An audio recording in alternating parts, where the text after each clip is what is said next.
নমস্কার বন্ধুরা, নীলকপাল একাডেমির পক্ষ থেকে আপনাদের স্বাগত জানাই। আরও একটি গুরুত্বপূর্ণ আপডেট নিয়ে আমি আপনাদের সামনে হাজির হয়েছি। আজকে যে বিষয়টি নিয়ে আলোচনা করব সেটি হলো আইসিটি স্কুল কম্পিউটার টিচার এক্সামের কিছু গুরুত্বপূর্ণ প্রশ্ন উত্তর নিয়ে আলোচনা করব। প্রথমেই কম্পিউটার রিলেটেড কিছু এমসিকিউ টাইপের প্রশ্ন নিয়ে আলোচনা করব। ফার্স্ট কোশ্চেন, একটি আধুনিক কম্পিউটারের প্রধান অংশগুলি হলো কি? তো এখানে চারটা অপশন আছে, input device, CPU, output device, এদের সবকটি। তো এখানে উত্তর হবে এদের সবকটি। এরপর আসি সেকেন্ড কোশ্চেন, সিপিইউ এর পূর্ণরূপ হলো কি? Central processing unit, control processing unit, crystal processing unit. তো এখানে সঠিক উত্তর হবে সেন্ট্রাল প্রসেসিং ইউনিট। এরপর আসি 3 নম্বর প্রশ্ন, কম্পিউটার সরবরাহ করা প্রাথমিক নির্দেশগুলিকে বলা হয় কি? Input, B data, C both, A and B, D এদের কোনোটিই নয়। তো এখানে উত্তর হবে বোথ, এ বি। উত্তর হবে ইনপুট এবং ডাটা, এগুলো হচ্ছে কম্পিউটার সরবরাহ করা প্রাথমিক নির্দেশ। এরপর আসি 4 নম্বর প্রশ্ন, কম্পিউটারের তথ্য সরবরাহকারী যন্ত্রগুলিকে বলা হয় কম্পিউটারের তথ্য সরবরাহকারী যন্ত্রগুলিকে বলা হয় input device, processing device, output device, storage device. তো এখানে উত্তর হবে ইনপুট ডিভাইস। হ্যাঁ বন্ধুরা, যেমন ইনপুট ডিভাইস মাউস এবং কিবোর্ডের সাহায্যে কম্পিউটারে তথ্য সরবরাহ করা হয়। এরপরে আসি 5 নম্বর প্রশ্ন, নিচের কোনটি একটি ইনপুট ডিভাইস? এখানে আছে 4টা option, OMR, OCR, graphics tablet, এদের কোনোটি নয়। তো এখানে উত্তর হবে এদের সবকটি। ওএমআর, ওসিআর এবং গ্রাফিক্স ট্যাবলেট এগুলো সবগুলোই কিন্তু ইনপুট ডিভাইস। এরপর আসি 6 নম্বর প্রশ্ন, নিচের কোনটি processing device? Mouse, CPU, keyboard, touch screen.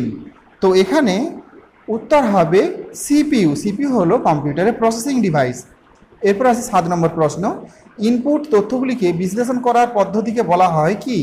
Scanning, printing, data processing, এদের সবকটি। তো এখানে উত্তর হবে ডাটা প্রসেসিং। এরপর আসি 8 নম্বর প্রশ্ন, নিচের কোনটি সিপিইউ এর অংশ? অপশন আছে CU, ALU, both A and B, এদের কোনোটিই নয়। তো 8 নম্বর প্রশ্নের সঠিক উত্তরটি হবে বোথ এ অ্যান্ড বি, অর্থাৎ সিইউ এবং এএলইউ। সিইউ এর ফুল ফর্ম হচ্ছে কন্ট্রোল ইউনিট, এএলইউ এর ফুল ফর্ম হচ্ছে অরিথমেটিক লজিক ইউনিট। এরপর আসি 9 নম্বর প্রশ্ন, কম্পিউটার সমস্ত কাজগুলিকে নিয়ন্ত্রণ করে সিইউ, এএলইউ, রম, র্যাম। তো এখানে সঠিক উত্তরটি হবে সিইউ মানে কন্ট্রোল ইউনিট। হ্যাঁ বন্ধুরা, কম্পিউটারের সমস্ত কাজগুলোকে নিয়ন্ত্রণ করে এই সিইউ মানে কন্ট্রোল ইউনিট। তার পরবর্তী প্রশ্ন আছে 10 নম্বর প্রশ্ন, সিইউ এর ফুল ফর্ম?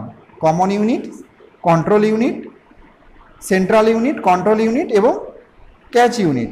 তো এখানে উত্তর হবে কন্ট্রোল ইউনিট, সি এরটা কন্ট্রোল ইউনিট। এরপর আসি 11 নম্বর প্রশ্ন, এএলইউ এর সম্পূর্ণ নাম? এএলইউ এর সম্পূর্ণ নাম algorithm unit, arithmetic and logic unit এবং অরিথমেটিক্যাল। তো উত্তর এখানে হবে অরিথমেটিক অ্যান্ড লজিক ইউনিট, উত্তর বি এরটা হবে। এরপরে আসি 12 নম্বর প্রশ্ন, কম্পিউটারে গাণিতিক ও লজিক্যাল সমস্যা সমাধান করে এএমইউ, সিইউ, এলএইউ, এএলইউ। তো এখানে সঠিক উত্তর হবে এএলইউ, ডি এরটা অরিথমেটিক অ্যান্ড লজিক ইউনিট। এরপরে আসি 13 নম্বর প্রশ্ন, সিপিইউ দ্বারা বিশ্লেষিত অর্থপূর্ণ ফলাফলগুলিকে বলা হয় ইনপুট, ইনফরমেশন, হার্ড কপি, কোনোটিই নয়। তো এখানে সঠিক উত্তরটি হবে ইনফরমেশন। সিপিইউ দ্বারা বিশ্লেষিত অর্থপূর্ণ ফলাফলকে বলা হয় ইনফরমেশন। এরপর আসি 14 নম্বর প্রশ্ন, কাগজে ছাপানো আউটপুটগুলিকে বলা হয় ইনপুট, ইনফরমেশন, হার্ড কপি, কোনোটিই নয়। তো এখানে উত্তর হবে হার্ড কপি। হ্যাঁ বন্ধুরা, কম্পিউটার আপনারা যেটা দেখতে পাচ্ছেন মনিটর স্ক্রিনে সেটাকে বলা হয় সফট কপি, আর যখনই আপনি সেটাকে প্রিন্ট আউটের সাহায্যে কাগজে প্রিন্ট করে বের করে নেবেন সেটাকে বলা হচ্ছে হার্ড কপি। বন্ধুরা, এবার আমি আলোচনা করব কম্পিউটার মেমোরি পরিমাপ করার এককগুলি কি, কম্পিউটার স্টোরেজ পরিমাপ করার এককগুলো কি। ফার্স্ট আসি 1 নিবল। 1 নিবল সমান 4 বিট, 4টা বিট নিয়ে হয় 1 নিবল। তারপরে আসি 1 বাইট। 1 বাইট সমান 8 বিটস, 8 বিটে হয় 1 বাইট। এরপরে আসি 1 কিলোবাইট অর্থাৎ সংক্ষেপে কেবি। 1 কেবি সমান 1024 বাইট। 1 মেগাবাইট সংক্ষেপে এমবি। 1 এমবি সমান 1024 কেবি। এরপরে আসি 1 গিগাবাইট জিবি সমান 1024 এমবি।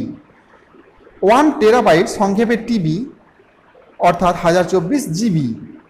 1 পেটাবাইট মানে সংক্ষেপে পিবি অর্থাৎ 1024 টেরাবাইট। 1 এক্সাবাইট ইবি সমান 1024 পিবি। 1 জিটাবাইট জিবি জেডবি সমান 1024 ইবি। 1 ইয়োটাবাইট সংক্ষেপে ওয়াইবি সমান 1024 জেডবি। বন্ধুরা, আজকে আমি কিছু গুরুত্বপূর্ণ প্রশ্ন ও কম্পিউটার মেমোরি পরিমাপ করা এককগুলো আলোচনা করলাম। বন্ধুরা, আমি এই কম্পিউটার আইসিটি কম্পিউটার টিচার এক্সামের জন্য আরও অনেকগুলো ভিডিও বানিয়েছি। আপনারা কিন্তু আমার চ্যানেলের প্লে লিস্টে গিয়ে আইসিটি কম্পিউটার টিচার রিকমেন্ডের যে প্লেলিস্ট আছে সেখানে গিয়ে আপনারা কিন্তু সমস্ত ভিডিওগুলো দেখতে পারেন। ওখানে অজস্র কিন্তু প্রশ্ন আছে। আশা করি এই প্রশ্নগুলো যদি আপনারা ভালোভাবে দেখেন এবং শোনেন তাহলে কিন্তু কম্পিউটার এক্সাম খুব ভালোভাবেই আপনারা পাস করতে পারবেন। আপনারা জানেন যে এবছর 2024 সালে 7 ফেজ নিয়োগ হতে চলেছে। পরবর্তী সময় আর হয়তো কম্পিউটার টিচার নিয়োগ নাও হতে পারে। তো এবছরই লাস্ট বছর আপনাদের জন্য। আপনারা প্রত্যেক খুব ভালোভাবে কিন্তু প্রিপারেশন নেবেন যাতে এবছর আপনাদের সঠিক লক্ষ্যে আপনারা পৌঁছাতে পারেন এবং আইসিটি কম্পিউটার টিচারে আপনি সঠিক নিজের পছন্দসই স্কুলে যোগদান করতে পারেন টিচার হিসাবে। সো বন্ধুরা, আজ এই পর্যন্তই। দেখা হবে পরবর্তী নতুন কোনো ভিডিওতে নতুন কোনো টপিক নিয়ে। ততক্ষণ আপনারা প্রত্যেকে ভালো থাকুন, সুস্থ থাকুন। Best of luck.